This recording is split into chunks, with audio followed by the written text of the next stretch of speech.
जय श्री कृष्णा दोस्तों। आज हम पढ़ने जा रहे हैं श्रीमद् भगवद गीता संपूर्ण अध्याय संकल्प में छठा अध्याय, जो इस प्रकार है।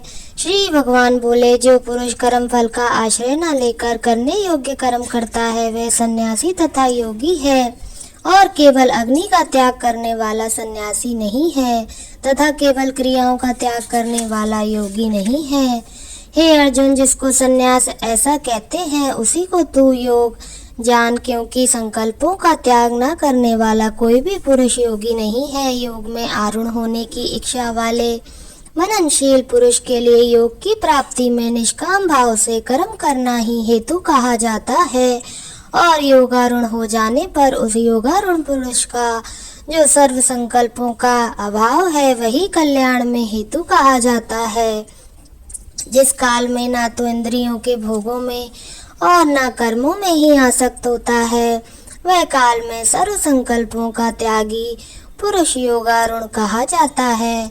अपने द्वारा अपना संसार समुद्र से उद्धार करे और अपने को अधोगति में न डाले, क्योंकि ये मनुष्य आप ही तो अपना मित्र है और आप ही अपना शत्रु है। जिस जीवात्मा द्वारा मन और इंद्रियों सही शरीर जीता हुआ है, उस जीवात्मा का तो वह आप ही मित्र है, और जिसके द्वारा मन तथा इंद्रियों से शरीर नहीं जीता गया है उसके लिए वह आप ही शत्रु के सदृश शत्रुता में बरतता है।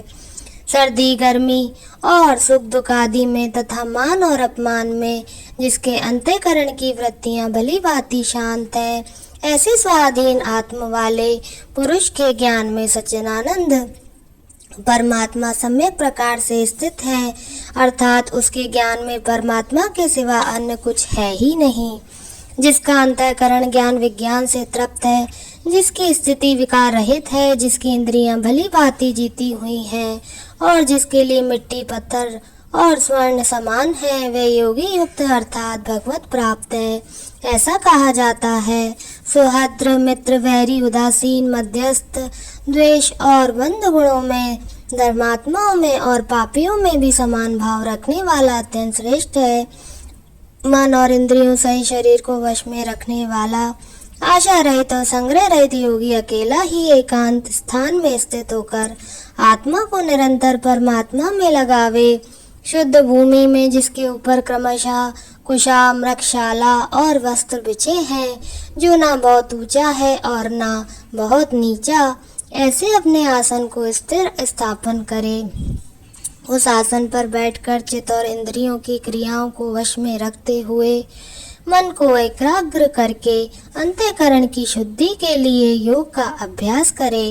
काया सिर और गले को समान एवं अचल धारण करके और स्थिर होकर अपनी नासिका के अग्रभाग पर दृष्टि जमाकर अन्य दिशाओं को न देखता हुआ ब्रह्मचारी के व्रत में स्थित भय रहित तथा भली भांति शांत अंतःकरण वाला सावधान योगी मन को रोक कर मुझ में चित्त वाला और मेरे परायण होकर स्थित होवे।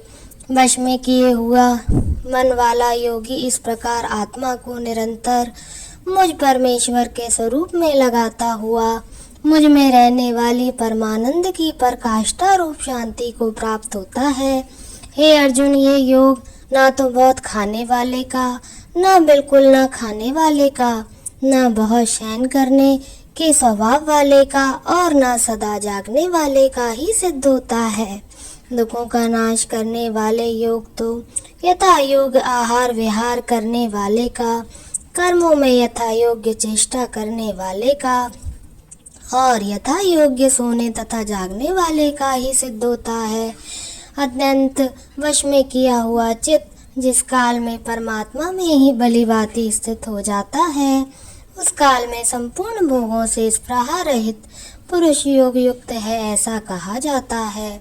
जिस प्रकार वायु रहित स्थान में स्थित दीपक जलायमान नहीं होता, वैसे ही उपमा परमात्मा के ध्यान में लगे हुए योगी के जीते हुए चित्त की कही गई है।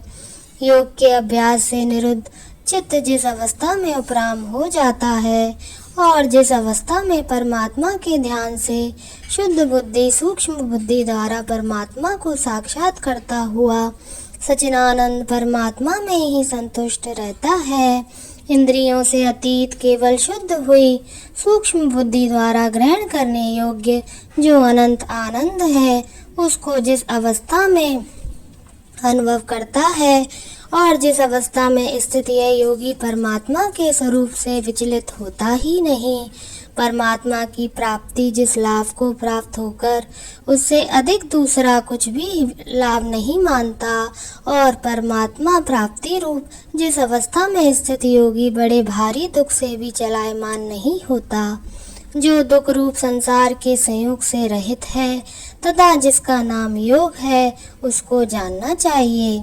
वह योग न उकताए हुए अर्थात धैर्य और उत्साह युक्त चित्त से निश्चय पूर्वक करना कर्तव्य है।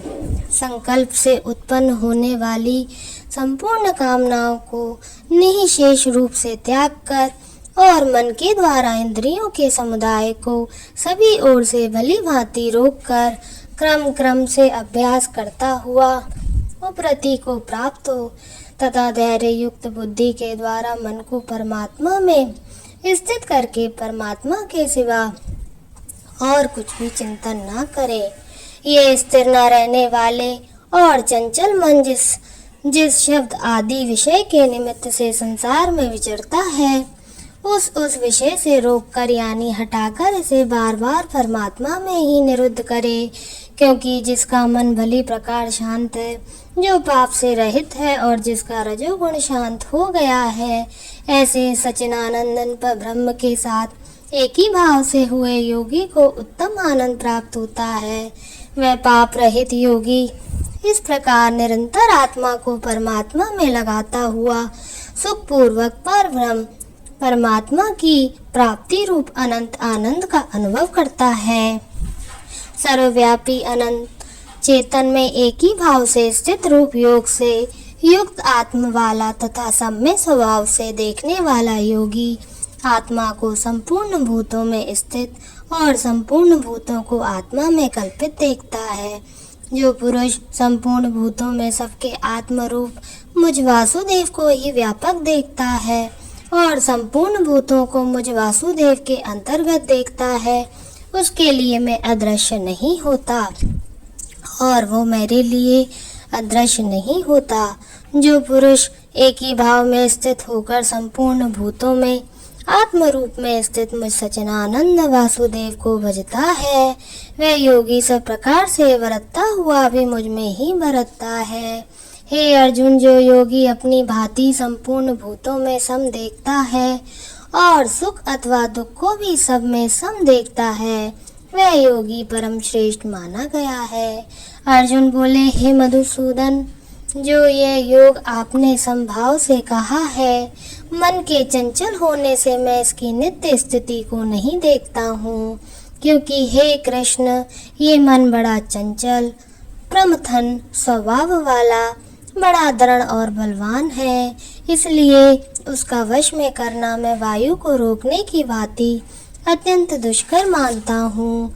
श्री भगवान बोले, हे महाबाहो, निसंदेह मन चंचल और कठिनता से वश में होने वाला है, परंतु हे कुंती पुत्र अर्जुन, यह अभ्यास और वैराग्य से वश में होता है। जिसका मन वश में किया हुआ नहीं है, ऐसे पुरुष द्वारा योग दुष्प्राप्य है, और वश में किए हुए मन वाले प्रयत्नशील पुरुष द्वारा साधन से उसका प्राप्त होना सहज है। ये मेरा मत है। अर्जुन बोले, श्री कृष्ण, जो योग में श्रद्धा रखने वाले हैं किंतु संयमी नहीं है, इस कारण जिसका मन अंत काल में योग से विचलित हो गया, ऐसा साधक योग की सिद्धि को अर्थात भगवत साक्षात्कार को न प्राप्त होकर किस गति को प्राप्त होता है। हे महाबाहो, क्या वह भगवत प्राप्ति के मार्ग में मोहित और आश्रय रहित पुरुष छिन्न भिन्न बादल की भांति दोनों ओर से भ्रष्ट होकर नष्ट तो नहीं हो जाता? हे श्री कृष्ण, मेरे संशय को संपूर्ण रूप से छेदन करने के लिए आप भी योग्य हैं, क्योंकि आपके सिवा दूसरा इस संशय को छेदन करने वाला मिलना संभव नहीं। श्री भगवान बोले, हे पार्थ, उस पुरुष का ना तो इस लोक में नाश होता है ना परलोक में, क्योंकि हे प्यारे, आत्मोद्धार के लिए अर्थात भगवत प्राप्ति के लिए कर्म करने वाला कोई भी मनुष्य दुर्गति को प्राप्त नहीं होता। योग भ्रष्ट पुरुष पुण्यवानों के लोगों को अर्थात स्वर्ग आदि उत्तम लोगों को प्राप्त होकर उनमें बहुत वर्षों तक निवास करके फिर शुद्ध आचरण वाले श्रीमान पुरुषों के घर में जन्म लेता है। अथा वैराग्यवान पुरुष उन लोकों में न जाकर ज्ञानवान योगियों के ही कुल में जन्म लेता है। परंतु इस प्रकार जो ये जन्म है, जो संसार में निसंदेह अत्यंत दुर्लभ है, वहाँ उस पहले शरीर में संग्रह किए हुए बुद्धि संयोग को अर्थात समबुद्धि रूप योग के संस्कारों को अनायास ही प्राप्त हो जाता है। और हे कुरुनंदन, उसके प्रभाव से वह फिर परमात्मा की प्राप्ति रूप सिद्धि के लिए पहले से भी बढ़कर प्रयत्न करता है।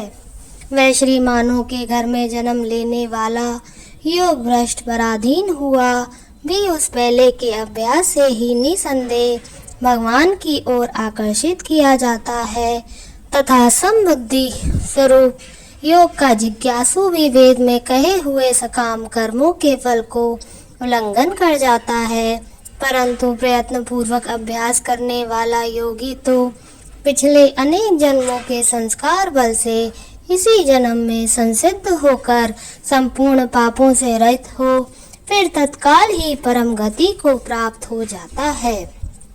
योगी तपस्वियों से श्रेष्ठ है, शास्त्र ज्ञानियों से भी श्रेष्ठ माना गया है और सकाम कर्म करने वालों से भी योगी श्रेष्ठ है। इससे हे अर्जुन, तू योगी हो।